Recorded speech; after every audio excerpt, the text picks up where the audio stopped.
Hello, and welcome to week 5 of the WordPress course.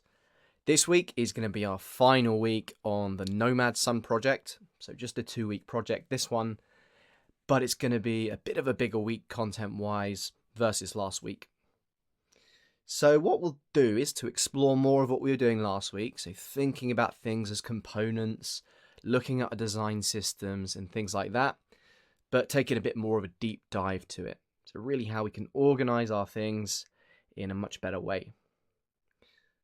So what would be good is to firstly go back to our shopping list of features, check off what we did from last week, just have a look through if there's anything we've missed, and then set ourselves up for this week. So to give an overview of what we're actually going to do.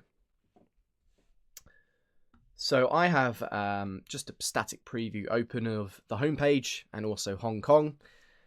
And in IA Writer, my little note-taking app here, I have the shopping list. So firstly, we'll start at the top. We've got our custom fonts. We've embedded those. No problem whatsoever. Our responsive styles. That's something we haven't thought about yet. And we're actually going to tackle that quite early on this week.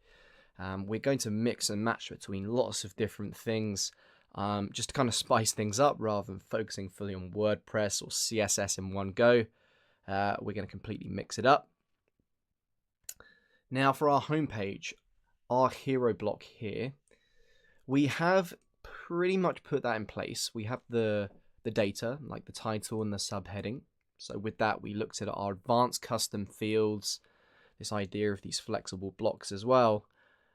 But currently it doesn't link anywhere, and we haven't figured out whether we want to show the most recent one or randomize it each time. So these are some things we still need to do, so we're not going to check those off just yet.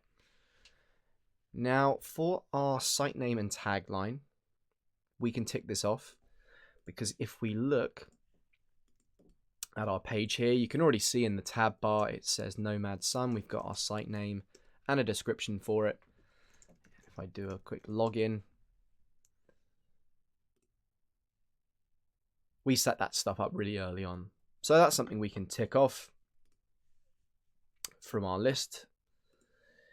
Now we want to have a list of our other locations in a grid format. So here we have this kind of 1/3, 2/3 grid.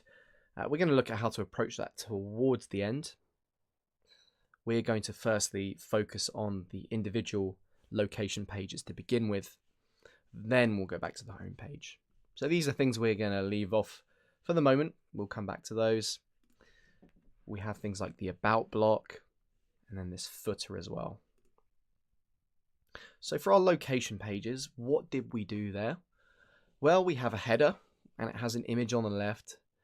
We reused the same one from our hero. So we looked at the idea of sharing data between different components so we don't have to repeat ourselves too much. And I'm going to be getting more at this idea of not having to repeat ourselves in our code throughout this week. In terms of the data that we have, it has a title, it has a date at the top, a subheading, and an intro. So we can tick that one off. We also got our text component in at the end. So we can tick that off. Will it be text only? Can we put images in there? We answered that question. We want it to be images only.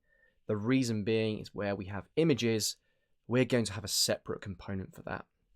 So this gallery that we have here, we've got some things that we need to tackle there, which we're going to get to probably about midway through this this week. Then we have some just sort of generic stuff, things like our header.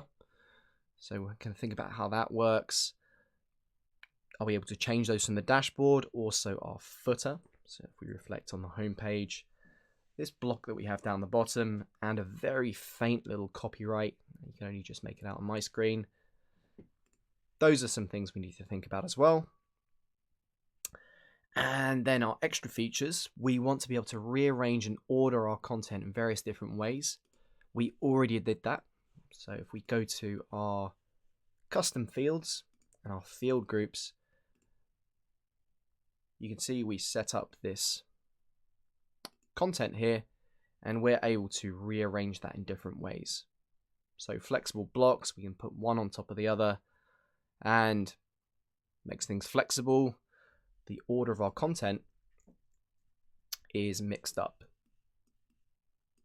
So here we have sort of text first. On Barley, we have images first. That's something we have tackled. So to improve our website, so it has good SEO, this is something we're going to think about when we put our site online.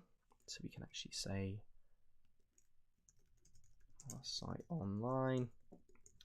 So we'll be stepping through that step by step as we did with the Cool Map project, going through the FTP and all those kinds of details. We'll do it all again just to make it clear, kind of go through the motions.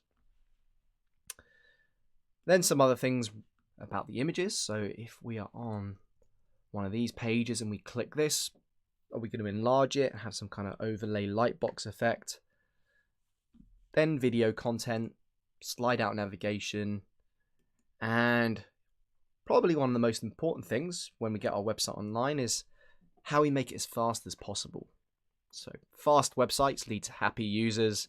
If your website's taking too long to load, people are just going to not bother visiting it. So this is something we're going to really explore as well. And it's actually not too difficult to do with WordPress. There are things in there that can help us along with that.